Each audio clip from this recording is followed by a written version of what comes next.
বলো আব্দুল্লাহ আনসারী, তোমার বাড়িতে কয়েকবার সালাম দিলাম, সালামের কেন জবাব দিলে না? ইয়া রাসূলুল্লাহ, নবী গো, চলুন না গো নবী, রাস্তাতে যেতে যেতে কথা বলতেছি। ও মুসলমান ইমানদার কাকে বলে দেখেন? আপনাদের বেরাদার আল্লাহ তাআলা অনেক দিয়েছে বাবা, কিন্তু মন পরিষ্কার হলো না। ও মুসলমান, আমি প্রথমে বলেছি সময় থাকতে সময়টাকে কাজে লাগান। এমন একটা দিন হবে যেই দিন আপনার দেহটা মুর্দাতে পরিণত হবে, সেই দিন আপনার সমস্ত বাহাদুরি শেষ হয়ে যাবে। ইয়াতে দেনে হে মাটির ভিতরে হবে ঘর রে মন আমার, কেন বাঁধো দালান ঘর রে মন আমার, কেন বাঁধো দালান ঘর। বলুন সুবহানাল্লাহ। ইয়া রাসূলুল্লাহ, চলুন না গো নবী, রাস্তাতে গিয়ে বলতেছি মুসলমান বাপজি ভাইরা, যেতে যেতে দেখতেছে বাবা দুটো ছোট ছোট বাচ্চাকে যেন বাবা এক ইহুদির লোক যেন মারতেছে। এত জোরে মারতেছে, বাচ্চা দুটো এত জোরে কান্না করতেছে, ইহুদির পা দুটো চিপে ধরে কান্না করতেছে। তোমরা দয়া করে আমাদেরকে মারিও না, তোমরা দয়া করে আমাদেরকে ছেড়ে দাও, ছেড়ে দাও। আব্দুল্লাহ আনসারী দেখতে পাচ্ছে যে বাচ্চা দুটোকে বেরাদার মারতেছে, তবুও আব্দুল্লাহ আনসারী কোনো কথা বলে না। আমার দয়ার নবী, মায়ার নবী, ওই বাচ্চা দুটোর মা দেখে যেন মোস্তাফার চোখের কোনা দিয়ে যেন বাবা পানি পড়তে আরম্ভ করলো। ওই ইহুদির কাছে গিয়ে বলে, বলো বলো বলো বলো, তোমরা কেন এই বাচ্চা দুটোকে এইভাবে কেন মারধর করতেছো বলো। ও মুসলমান, ওই বাচ্চা দুটো এই কথা শোনার পরে রাসূলুল্লাহর পা মোবারকে পড়েছে আর বলতেছে, ইয়া রাসূলুল্লাহ, ইয়া হাবিবাল্লাহ, আপনি আমাদেরকে বাঁচান না গো নবী।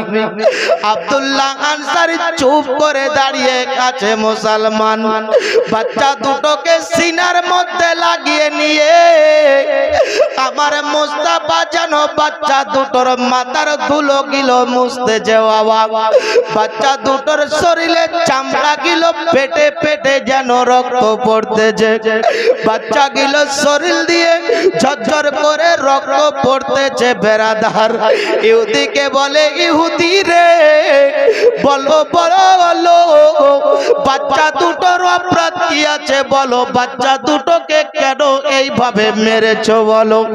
ইহুদি বলে, কি বলবো, এই বাচ্চা দুটোকে এই জন্য আমি মেরেছি যে আমার গাছের দুটো খেজুর কুড়িয়ে খেয়েছে।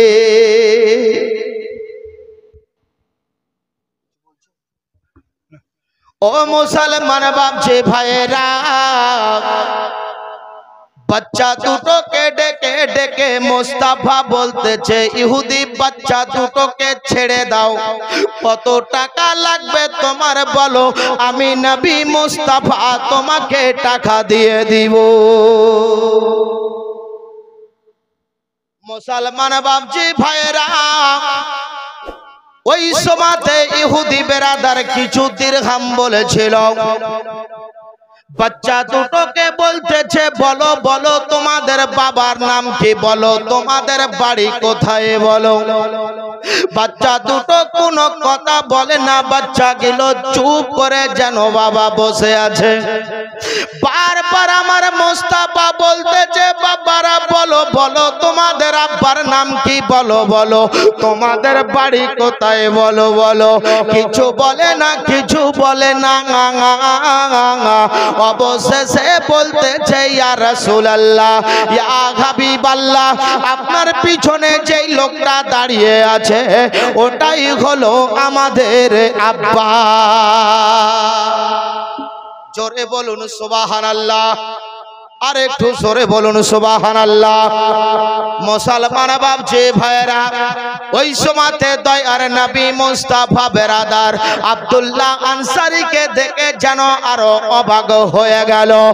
ও মুসলমান, দেখেন তাদের বাড়িতে কোনো খাদ্য খাবার ছিল না, তাদের বাড়িতে বেরাদার কিছু ছিল না, তবুও বেরাদার তারা কখনো আল্লাহর ঘর মসজিদে যেতে ভুলেনি। কিন্তু মুসলমান, আপনাদের কারো বাবা চলে গিয়েছে, কারো মা চলে গিয়েছে, কি বাবা যায়নি? একটু হোহা করেন না, যায়নি? কারো বাবা চলে গেছে, কারো মা চলে গেছে, কারো দাদা দাদি চলে গেছে, কিন্তু মুসলমান বেরাদার কতদিন হয়ে গেল ওই কবরস্থানের পাশ থেকে চলে এসেছেন। ওই বাবার কবরও ভুলে আর কেউ যান না, কেউ মায়ের কবরও ভুলেও যান না। ওই মাটা বেরাদার আপনার দিকে তাকিয়ে আছে, ওই বাবাটা আপনার দিকে তাকিয়ে আছে। ও মুসলমান ভাবছে, ও আমার মা বোনেরা, সোনা মানিকেরা, বলার উদ্দেশ্য হলো বেরাদার নিমের গাছ লাগিয়ে আঙ্গুরের আশা করলে হবে না। আর যদি আপনার বাবার জন্য আপনারা দোয়া করেন, আপনার মার জন্য যদি আপনারা দোয়া করেন, বেরাদার যখন আপনি মারা যাবেন আপনার ছেলেটাও আপনার জন্য দোয়া করবে। সুবহানাল্লাহ। এই জন্য মুসলমান, এখানে অনেক বাবারা সন্তান বসে আছে, কি বাবা তাই না? কার কার বাবা নাই গো, একটু হাত উঠিয়ে দেখান না। মাশাআল্লাহ মাশাআল্লাহ। আর কার কার মা নাই একটু হাত উঠিয়ে দেখান।